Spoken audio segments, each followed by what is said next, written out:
လိုမျိုးလေရင်နဲ့အလှတက်ပုံရိုက်ဖို့ပေါ့နော်ဒါကတော့ထိုင်းနိုင်ငံဖူခက်လေကွင်းနားမှာရှိတဲ့မိုက်ခေါင်ကန်းချင်နားမှာရှိတဲ့အလှတက်ပုံနဲ့ရိုက်တဲ့နေရာလေးကိုတွားမှဖြစ်ပါတယ်ပေါ့နော်ဒါကကြတော့မိုးတို့သူ့ရဲ့နေရာထဲကိုရောက်ဖို့အတွက်ဆိုရင်တော့တော်တော်လေးအထဲကိုဝင်ရတယ်ပေါ့နော်မိုးတို့မိန်းလမ်းမကြီးကနေပြီးတော့မှဒီအထဲကိုတော်တော်လေးဝင်ခဲ့ရပါတယ်ပေါ့နော်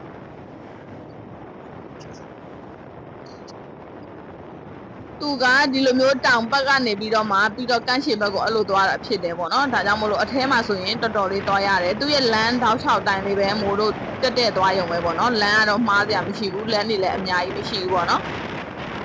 ဒါပေမဲ့သွားတဲ့အချိန်ထိတော်တော်လေးဟိုအထက်ထိကိုတော့တော်တော်လေးမောင်းခဲ့ရပါတယ်ပေါ့နော်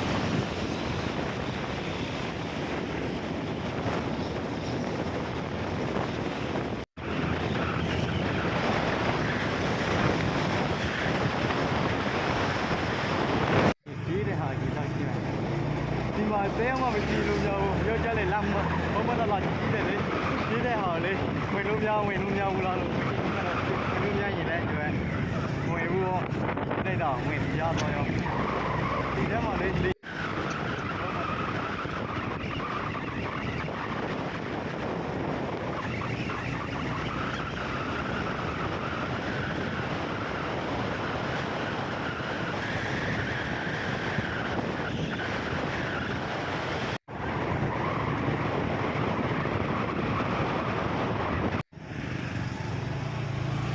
မိုးတို့မှတ်ထားရမှာတခုကဒီလိုတက်ကိုတွေ့ပြီဆိုလို့ရှိရင်ပေါ့နော်ညာဘက်ကိုသွားရမှာဖြစ်ပါတယ်နော်ဒီလိုမျိုးညာဘက်ကိုသွားပြီးတက်လေးပေါ့နော်ဒါဆိုရင်ဒီမိုက်ခေါင်ကန်းချေတဲကိုသွားတဲ့လမ်းလေးဖြစ်ပါတယ်ပေါ့နော်အခုမြင်တွေ့ရတာကတော့မိုးတို့ဒီမှာကန်းချေပင်လေကြီးကိုတွေ့နေရပါပြီနော်ဟောက်မှာလေမြန်ကိုလည်းလှမ်းပြီးတော့တွေ့ရပါပြီနော်လေမြန်တွေက9မိနစ်တစ်ခါဆင်းပါတယ်ပေါ့နော်အဲ့တော့ဓာတ်ပုံရိုက်ရတာလည်းအရန်ကိုအဆင်ပြေတယ်ဒီလိုမျိုးလမ်းလေးရှိပါတယ်เนาะထင်းရှူလမ်းလေးနဲ့ဘေးမှာဆိုရင်ဟိုတယ်တွေလည်းရှိပါတယ်เนาะအင်္ဂလိပ်တွေအများပြလက်လဲတယ်ပေါ့เนาะဒီနေရာလေးဆိုရင်အရန်ကိုပါအဆင်ပြေတယ်နေရထိုင်ရတယ်ပေါ့เนาะဒီလိုမျိုးလမ်းလေးရှိပါတယ်မို့လို့ဆိုင်ငယ်တွေပဲဝင်လို့ရတယ်ပေါ့เนาะကားတွေဝင်လို့မရဘူးဒါပေမဲ့သူ့မှာ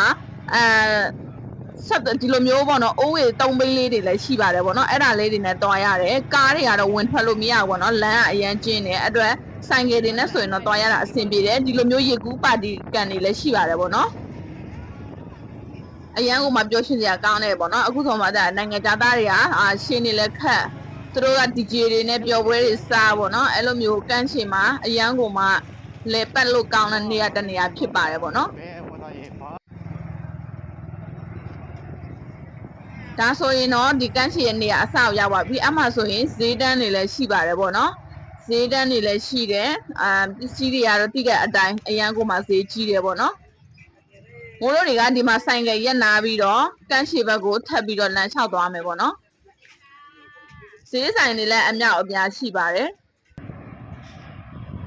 အခုလှမ်းတွေးနေရတာကတော့ပင်လယ်ကြီးကနေပြီးတော့ပါပေါ့နော်လေမြဆင်းလာတဲ့မြင်ကွင်းလေးကိုဖြစ်ပါတယ်အဲ့ဒါကိုမှမိုးတို့ကနေပြီးတော့ဓာတ်ပုံအလှရိုက်တာဖြစ်ပါတယ်ပေါ့နော်လေရင်ပြန်ရဲ့အလှကလည်းအရန်ကိုမှလှတယ်အဲ့လိုဆင်းလာတဲ့အချိန်ကလေ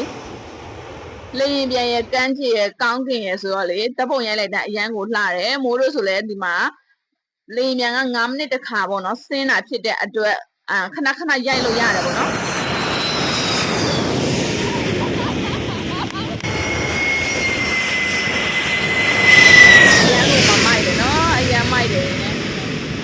ကဲတွားချင်တဲ့သူတွေဆိုလို့ရှိရင်เนาะဒီမိုးရဲ့ဗီဒီယိုလေးကိုကြည့်ပြီးတော့တွားလို့ရပါတယ်เนาะ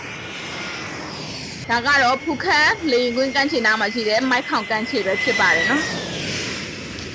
အားလုံးကျေးဇူးတင်ပါတယ်